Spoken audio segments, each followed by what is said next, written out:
Looking good ang ating patola garden dito.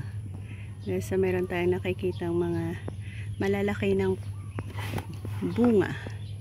So isa yan sa alanganin pang i-harvest. So ito din. Medyo madami-dami ngayon ang ating batch.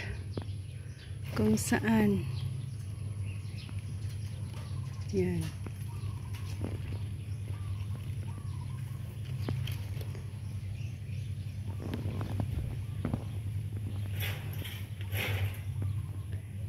Sabay-sabay silang mabuo.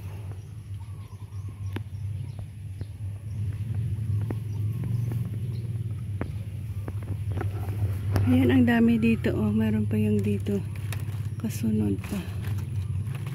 Ayan.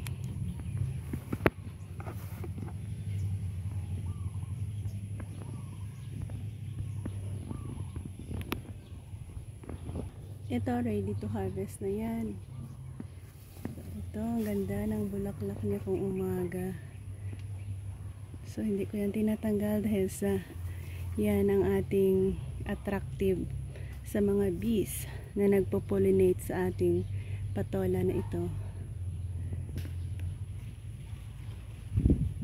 Ganyan kaganda. Tapos may mga bunga na rin dyan dito. Ayan, ang ganda. Ayan, dito rin. Ito, medyo madami-dami sila dito. So, yan, i-update ko lang kayo dahil sa good sign na naman ito. So, dito na tayo mag-e-end.